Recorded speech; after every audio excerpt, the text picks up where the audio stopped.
¿Qué tal? Muy buenas tardes. Mi nombre es Luis Antonio Landeros González, alumno de la Universidad Tecnológica de Querétaro del grupo ITA 40. A continuación les voy a presentar una práctica de los diagramas de dispersión y correlación, el de la materia de Ingeniería de Proyectos a cargo del profesor Fabio Tomás Moreno Ortiz. Bien, continuamos con la explicación de los diagramas de dispersión y correlación. Una breve explicación sobre cómo se conforman son que es una forma de expresar datos de dos variables y hacer predicciones basadas en los datos de dos variables y al contrario de los histogramas y los diagramas de caja, los de dispersión muestran valores de datos individuales. En general, la variable independiente está en el eje X y la variable dependiente está en el eje Y. Aquí podemos ver el eje Y y el eje X. Y bueno, se pueden estudiar la relación entre factores o causas relacionadas con la calidad sobre problemas de algún proceso. Entre sus usos está descubrir y mostrar las relaciones entre los conjuntos asociados de datos e identificar relaciones anticipadas ante dos conjuntos de los mismos. Bien, para continuar explicando sobre lo que son los diagramas de dispersión y correlación, este tema es un poco más extenso que los otros que hemos visto. Tienen varios tipos de correlación. La posible correlación negativa es un aumento de X que provoca una tendencia de disminución en Y. Correlación negativa, un aumento de X que causaría una disminución en Y. Un aumento de Y es en la correlación positiva que depende de un aumento de X. Y posible correlación positiva es un aumento de X que provocará una tendencia a un aumento en Y. Y la correlación nula o sin correlación es que en la gráfica no existe ningún tipo de tendencia, todos los puntos se ven totalmente dispersos. También para poder comprender más los diagramas de dispersión está la línea de ajuste que se usa para hacer las predicciones basándonos en los datos pasados. Cuando se dibuja la recta debemos asegurarnos de que encaje con la mayor parte de los datos.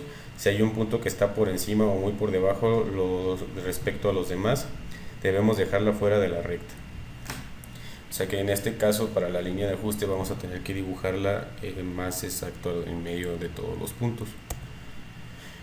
Otro tema que tenemos que conocer es el coeficiente de correlación. Nos describe cómo es la relación existente entre dos variables. En otras palabras, al conocer este número sabemos si la correlación es positiva o negativa y qué tan fuerte o débil es. Se usa con la letra R para expresarla como vemos. Cuando es igual a 1, la positiva es positiva perfecta. Cuando 0 es menor que R y menor que 1, la correlación es positiva. Cuando R es igual a 0, se encuentra como nula. Cuando menos 1 es menor que R y menor que 0, la correlación es negativa. Y cuando R es menor que 1, es una correlación negativa perfecta.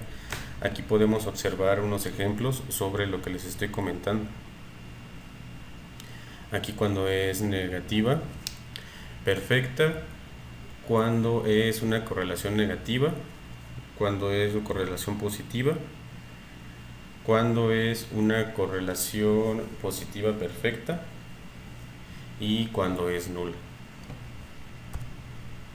Bien, para construir nuestro diagrama de dispersión, primero tenemos que recolectar los datos pareados en X y en Y a partir de dos conjuntos asociados de datos cuya relación va a ser el objeto del estudio.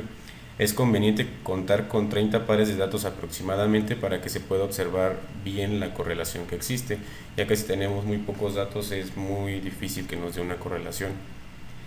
Después vamos a rotular el eje X y Y, los vamos a dibujar dependiendo de la magnitud de los datos que ya tenemos. Tenemos que encontrar los valores mínimo y máximo tanto para X como para Y y utilizar estos valores para elaborar la escala de los ejes horizontal, que es X, y vertical, que es Y.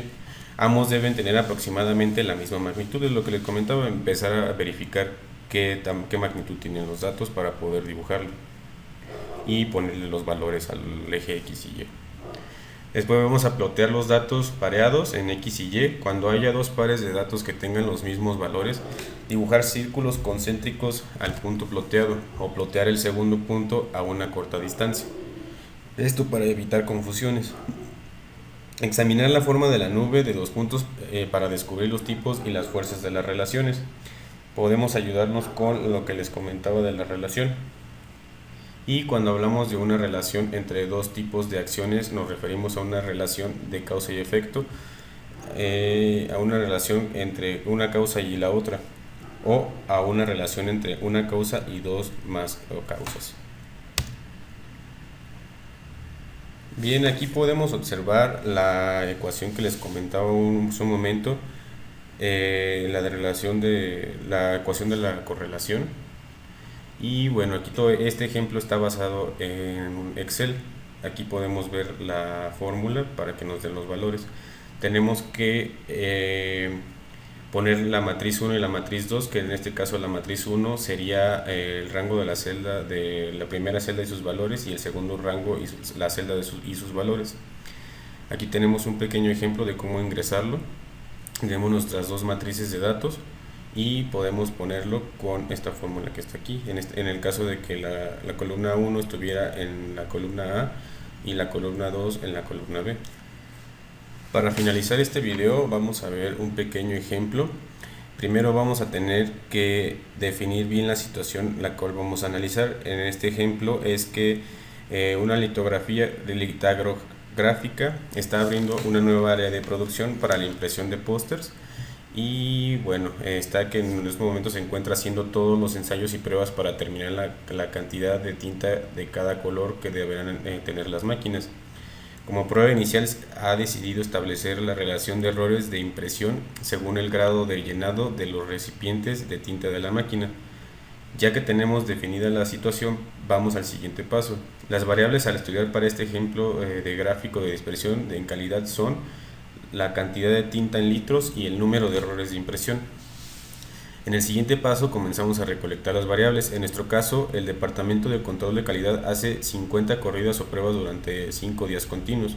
Los resultados son los siguientes. Aquí podemos observar la primera columna, que es la cantidad de tinta en litros, y del otro lado tenemos número de errores. Ya después tenemos que graficar nuestros puntos en la gráfica de dispersión, ya rotulados nuestros ejes y ya definido la magnitud de cada uno de ellos. Y bueno, al estar el número de errores influenciado por la cantidad de tinta, lo ubicamos como el eje Y. Por consiguiente, el eje X es la cantidad de tinta. Ahora sí tenemos el gráfico de dispersión. Como les comentaba, vamos a tener que usar en este ejemplo el software de Excel. Lo calculamos con la fórmula coef.d.correl. Para nuestro ejemplo resuelto tenemos nuestro valor de R en .94. Esto se ve reflejado en el gráfico, pues claro que sí, vemos que los puntos están muy cerca uno de otros, lo que indica que los valores de la correlación fuertemente, es decir que la relación está en aumento entre los litros de tinta, impactada directamente en el número de errores en la impresión de los pósters. De hecho, se hace evidente que si miramos la tabla que no hay grandes saltos entre los datos y si miramos el número de errores. Y bueno, por último analizamos que evidentemente hay una relación positiva fuerte entre la cantidad de tinta con la que se carga en el tubo de la máquina y el número de errores generados en la impresión de los pósters. Un paso siguiente para un problema de este tipo sería buscar la forma de aprovechar la capacidad restante de la máquina, por ejemplo, usar más tubos y más pequeños. Y bien, hemos finalizado una breve explicación sobre los diagramas de dispersión y correlación. Por mi parte sería todo.